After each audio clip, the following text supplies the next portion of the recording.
Welcome back to the Yellow Submarine tutorial.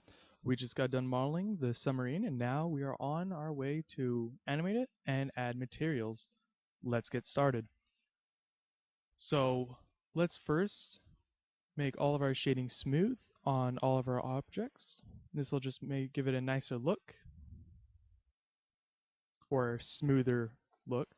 And we're going to go back to the modifier panel and we're going to go down to the subdivision surface modifier. And what this does is it subdivides the mesh. As you can see right here, if I go up into the view. So the view right here is how many subdivisions you see in your 3D port, and the render is how many subdivisions it renders when you actually do render the animation. We're going to leave it at 1 subdivision view and 2 subdivision render. Next, we're going to go to our periscope and we're going to texture it. Well, not texture it, but add a material. And that is in the material panel right here. So we're going to add a new material and we're just going to call this one 1 just for easy sakes. And we're going to make this a color of, let's change it to green. Yeah, let's go with green. And we're going to select the rudder and we're going to add a material. And we're just going to make this one blue. And we're going to select our motor and we're going to make this kind of a reddish material. And we're going to select the main body and we are going to make this yellow.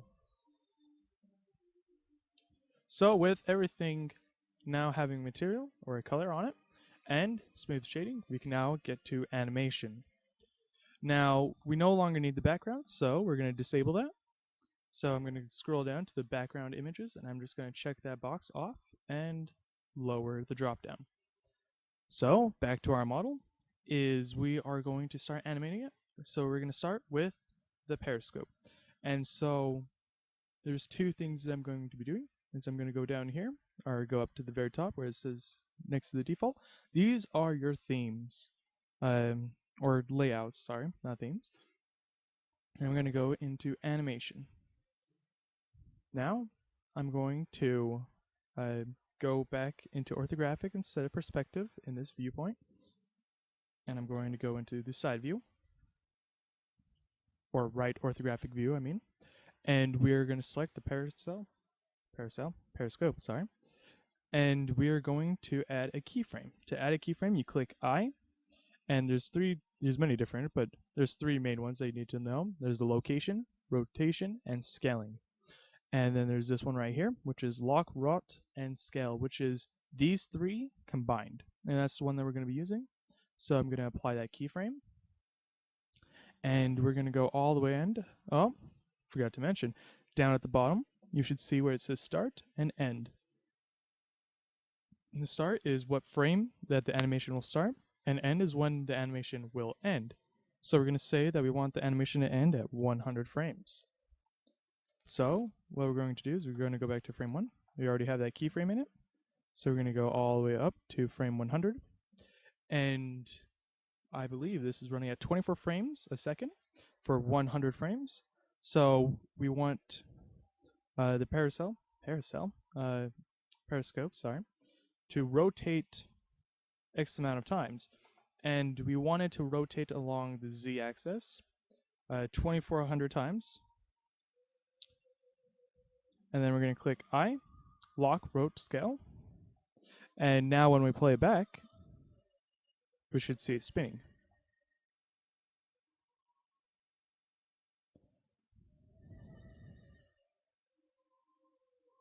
And you may notice that when we do play the animation, it's slow to start, then speeds up, and then as it reaches the end, it slows back down.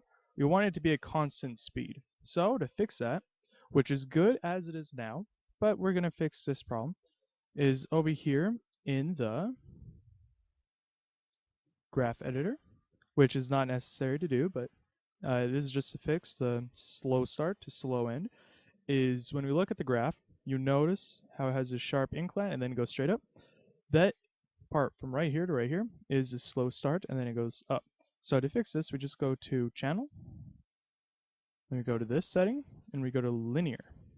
And I'll just make it go straight. So now when we play the animation, it goes at a constant speed the entire way through.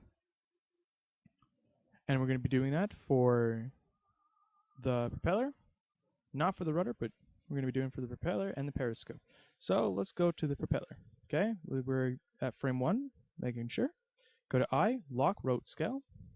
Now we're going to go over to frame 100, and we're going to go over here to the rotation, and it is on the y-axis, and so let's make it rotate on the y-axis by 2400 rotation, and go to I, lock, rotate, scale, and play the animation, see if we get any kind of spinning.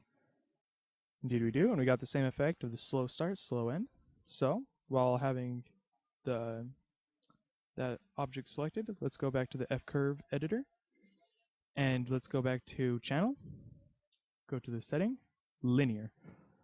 Now we're going to go to the propeller, and we're going to go back to frame 1, and we're going to go to I, lock, rotate, scale, and from there we're going to go to frame 50, and we're going to rotate it along the z-axis by 60.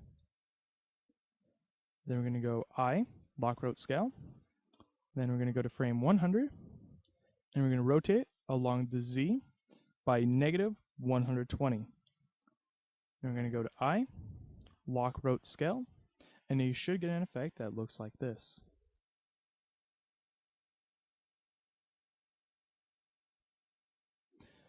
And now that we have all the animation done for the 3 miscellaneous objects, let's go back to frame 1. And let's start animating our yellow submarine. So what we're going to do is we're going to go to I, lock, rotate, scale, and we are going to move the ship. Oh, and we'll notice that when we move the ship, it did not move the objects with it. So let's fix that. So we're going to do Control Z to delete the keyframe, and we're just going to select the periscope, the rudder, and the propeller, and then we're going to select the yellow submarine last. And then we're going to do Control P, and this is going to set parent to object. So wherever the last object is selected, that becomes the parent. So when I move the yellow submarine, it moves everything else with it. But if I move anything else that's a child, then it moves individually, but move the ship, move the boat, and it will move it with it. So now that we have it parented, let's animate it. So we're going to do I, lock, rotate, scale, then we're going to go to frame 40, and we're just going to move our ship along, and we're going to do I, lock, rotate, scale, and at frame 50, we're just going to rotate it along the Z to something like it's going to swim away, something like that. Then we're going to do I, lock, rotate, scale, and we're going to go all the way to frame 100, go to top view, and just move it along to something like that. Go back to right orthographic view, do I, lock, rotate, scale, and let's play the animation, see what it looks like.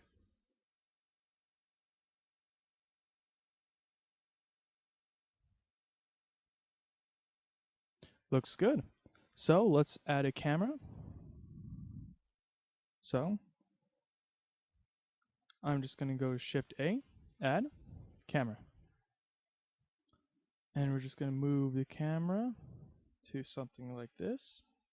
Go to front view, move it back.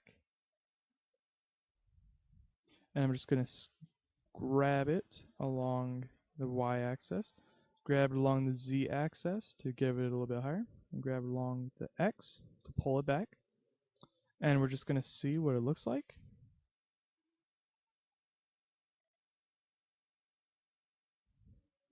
looks alright, but still a little off camera, so what we're going to do is we're going to grab along the Y.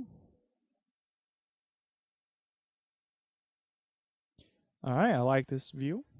You don't see it in the frame when it starts, so it comes into it, then it leaves it at the end.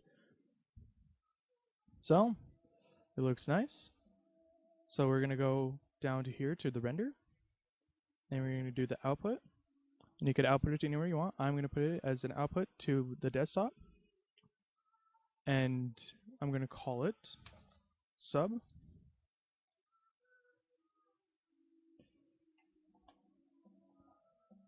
And resolution, we could bump it up to 100. Compression, 100. And for the render, I use MPEG, but you could use other different versions. We are going to do H.264 and render that, and we'll unpause it when it's done rendering. Sorry about that. One thing that I forgot was we needed to add a lamp or a light source for the actual colors to come out. Sorry about that. So we're going to go to lamp. We're going to go to sun. Go into front view. Move it behind the camera. And just rotate the sun. Alright. Sorry for that. Again, you needed to add the lamp before you render it. So, pause it and we'll be back when it actually gets rendered.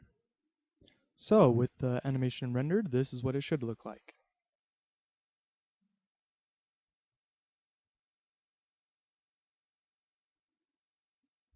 And I hope you had a good time modeling the yellow submarine, and we'll see you next time.